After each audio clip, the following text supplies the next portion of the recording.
எல்லோரும் நல்லா இருக்கீங்களா? இன்றைக்கான பதிவு பார்த்திங்கன்னா, நமது விடாமுயற்சியும் துணிச்சலும் மட்டுமல்ல, நமது குறிக்கோளும் திட்டமிடலும் தான் வெற்றி பாதைக்கு அழைத்து செல்லும்.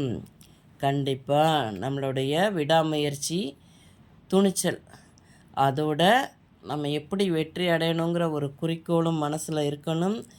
திட்டமிடலும் கரெக்டாக திட்டமிட்டு எந்த பாதையில் போனால் நம்ம வெற்றி அடைவோங்கிறத அந்த திட்டமிடல் இருக்கணும். அதெல்லாம் இருந்தால்தான் இது எல்லாத்துக்கும் மேலே நம்ம மேலே தன்னம்பிக்கை ஒன்று கண்டிப்பாக இருக்கணும். நம்மளுடைய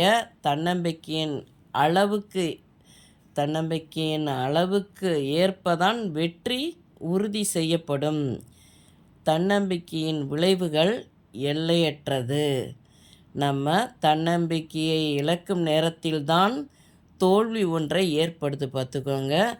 அதனால் நம்ம எந்த ஒரு இதுலேயும் தன்னம்பிக்கையை இழந்துடக்கூடாது.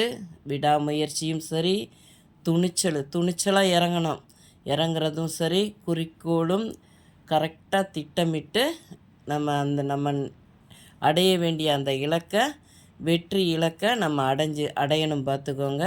இந்த பதிவு உங்களுக்கு பிடிச்சிருந்தால் பார்வதி வீட்டு சமையலுக்கு ஆதரவு கொடுங்க. ஓம் சாய்ராம்.